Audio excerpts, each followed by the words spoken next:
To our prudent instructor, to my fellow classmates, guests, and everybody, a pleasant day to all of you. Every day is the new day to learn, according to Zig Ziglar. If you are not willing to learn, no one can help you. If you are determined to learn, no one can stop you. I am Jude And Calonia, I am Beverly Joyce Casinillo. and then let let's us all learn together in the world of of biology. Welcome to our webinar series. To start this episode, here are some healthy tips to keep your eyes, back, and neck to be healthy while indulging in some screen time. In using this module, please be reminded that there are certain responsibilities and obligations expected from you as a senior high school student. Make sure to follow the guidelines in your module.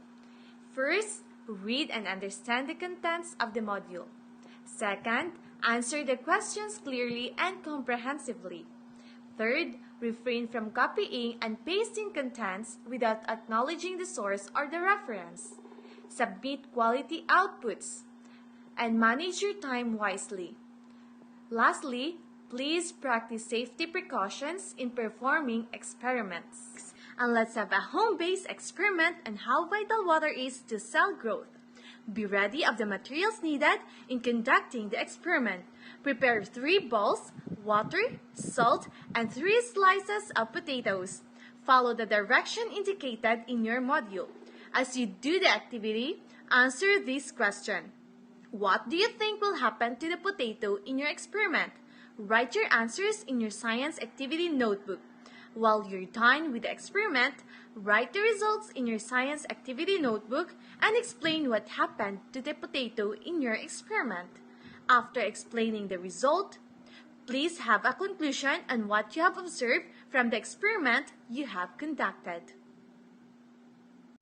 Now, let's have our proper discussion. Please turn your module on page 7 for a guide of our discussion. Biology is a study of living organisms divided into many specialized fields that cover their morphology, physiology, anatomy, behavior, origin, and distribution. Greek word of biology is bios means life, and logos means study. Am I right, partner? Absolutely right, Mr. Kalanya. Well, you know what biology have 3 different branches, and these are the botany, zoology, and the microbiology. Well, the botany is a branch of biology which deals in the different aspects of plants, and the zoology is the study of biology which deals in the different aspects of animals. Well, the microbiology, it deals with the study of the different aspects of microorganisms. I think let's just focus on microbiology. I like small things. Now, let me introduce to you our topic, the cell and DNA. But first, let's discuss the so-called cell. What are these cells? Cells is the structural and fundamental unit of life. According to Robert Hooke, was the first biologist who discovered cells. Cells are the building blocks of all living beings. They are provide structure to the body and converts the nutrients taken from the body and also converts the nutrients taken from the food into energy. Cells are just like this. So we really need to know about the cells because it is just so amazing that knowing these tiny cells, they have a big impact in our lives. Yes, it is. You know what? Cells have 2 types, and these are the prokaryotes and the eukaryotes. Well, prokaryotes are those cells that have no nucleus, and they are all single-celled microorganisms. Like bacteria and cyanobacteria, it is generally reproduced as binary fission. It is in the form of a sexual reproduction. While eukaryotes, on the other hand, are the cells that have possess a true nucleus. Along with the membrane-bound organelles, it can be unicellular or multicellular, and they reproduce sexually as well as asexually. Let's proceed to the cell structure first. First is a cell membrane. Cell membrane is that supports and protects the cells. It is the outer covering of a cell. This cell's membrane is present in all the cells. Since you mentioned this protects the cell, so does it has a wall or anything that guards outside? Yes, partner. This is called the cell wall. Cell wall provides shape and support the cells and protects them from mechanical shocks and injuries. One thing also present in the cell membrane is that cytoplasm. It is a thick clear, jelly-like substance. So thank you, Mr. Calonia. Well, does it have any parts that monitors? Yes, and this is called the nucleus. It sends the signal to the cells to grow, mature, divide, and die. Nucleus protects the DNA and is an integral component of plants' cell structure. Wow, it is so fascinating. All structures and parts were made perfect and wonderful. I think to be more precise and clear, let me explain it to you step by step. The cell membrane, also called the plasma membrane, is found in all cells and separates the interior of the cells from the outside environment. Cytoplasm is a thick solution that fits each cell and is enclosed by the cell membrane. It is mainly composed of water, salts, and proteins. Mitochondria, double membrane-bound organelle found in most eukaryotic organisms. It generates most of the cell supply of adenosine triphosphate. Vacuole. Vacuole is a membrane-bound cells organelle in animal cells. Vacuoles are generally small and help sequester waste products. Golgi body, or also known as Golgi apparatus, a cell organelle that helps process and package proteins and lipids molecules, especially proteins destined to be exported from the cell. Nucleus is a membrane-bound organelle that contains the cell's chromosomes. Pores in the nuclear membrane allow for the passage of molecule in and out of the nucleus. And now, let's get inside to see more closer inside the cells. The chromatin. Chromatin, a complex of DNA and proteins that forms chromosomes within the nucleus of eukaryotic cells. Under the microscope, in its extended form, it looks like beads on a string. Nucleosome is a section of DNA that is wrapped around a core of proteins. Inside the nucleus, DNA forms a complex with proteins called chromatin, in which allows the DNA to be condensed into a smaller volume. And here is the gene. Gene is the basic physical and functional unit of heredity. Genes are made up of DNA.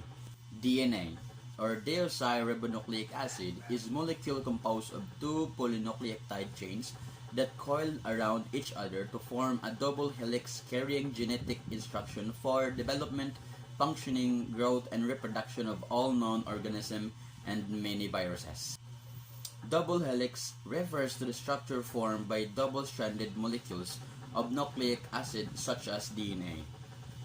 Sugar phosphate backbone. It forms the structure framework of nucleic acid, including DNA and RNA. This backbone is composed of alternating sugar and phosphate groups. The nitrogen bases. A molecule that contains nitrogen and has the chemical properties of a base. Adenine serves as an energy storage molecule and is used to power many chemical reactions within the cells. The thymine, one of the four chemical bases in DNA, it is located on one strand, form chemical bonds with adenine bases on the opposite strand. Guanine, located on one strand, form chemical bonds with cytosine bases on the opposite strand. The sequence of 4 DNA bases encodes the cell's genetic instructions.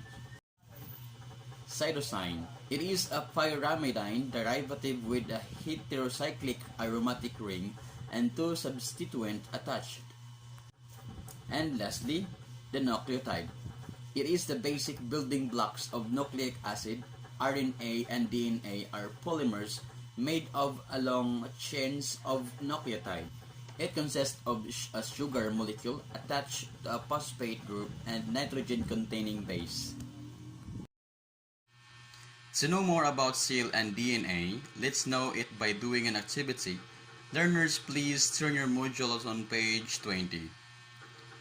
In Activity 1, as your reference in answering the questions, you have to read first an article entitled DNA, the genetic material and organization of cells. Link is provided on your module at the upper right portion of the page 20. When you're done reading the article, there are given 5 questions to answer based from the article you've read. Write your answer in your science activity notebook. In activity 2, make Venn diagram on the similarities and differences of cell and DNA. After writing down the similarities and differences of cell and DNA, write your conclusion about it below the Venn diagram. Write your answer in a long bond paper.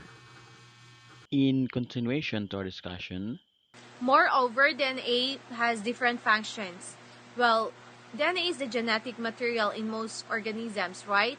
So, the parental traits are passed on from generation to generation through the DNA. So, DNA controls the metabolic activities of the cell through protein synthesis. Hence, it is called the master molecule. And you know what? An error during DNA replication, it results in a change of genetic mutation or information. And these mutations are the raw material for evolution. And the DNA along with protein has stone forms the chromosomes. So, partner, do you have any idea about this so-called DNA? Well, you know what? The DNA structure can be thought of like a twisted ladder. It is a nucleic acid, and all nucleic acids are made up of nucleotides. Then the DNA molecule is composed of units called nucleotides, and each nucleotide is composed of 3 different components, such as the sugar, phosphate groups, and the nitrogenous bases. But first, I'm going to explain what are the 4 rules that DNA must play in cells. The first one is replication. DNA exists in a double helical arrangement in which each base along one strand bends to a complementary base on the other strand. TS can only bend to ES and CAS only to GS. Bacteria and mitochondria may also have single-strand DNA arranged in a ring. When a cell divides, the chromosomes containing the DNA strands must replicate or make copies of themselves so that both daughter cells receive the full sets of genetic material. The second one is the encoding information. The base sequence of E, T, C, and G along DNA strand are organized into units called the genes. An adjacent trio of bases called codon specifies a particular amino acid, therefore the sequence of bases in genes. Third one is mutation and recombination. DNA plays a role in the evolution of species. Chromosomal DNA helices don't usually interact with each other. However, through the process of genetic recombination, segments of different chromosomes swap places with each other, creating new sequences of genetic material. Its changes occur to the DNA sequences of 6 cells.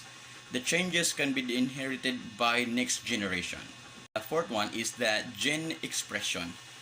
Each cell contains a full complement of genes, yet cells from different tissues and organs look and behave differently. The reason is that only some of the DNA of each cell is used to make proteins. DNA plays a role as a traffic cop for the types of proteins a cell will make. It does this through interaction with proteins in the cells that cause only certain genes to express themselves. This is how a single fertilized egg differentiates into the many types of cells, tissues, and organs found in complex organisms. The DNA can respond to the need of particular protein by exposing the appropriate genes for transcription while keeping other genes inactive. So we really need to know about the cells because it is just so amazing that knowing these tiny cells, they have a big impact in our lives. Now that we already know the definition of the cell and the DNA, their types, their functions, and how it works in our body, we can really say that they're really important in our lives since cell provides structure for the body wherein it take in nutrients from food and convert those foods into energy and then carry out specialized functions. And then the DNA also is a pivotal to our growth, reproduction, and health, which it contains the instructions and necessary for your cells to reproduce proteins that affect many different processes and functions in your body. So, well, the DNA and the cell contains the instructions needed for an organism to develop, survive, and reproduce. So that's it for today's webinar.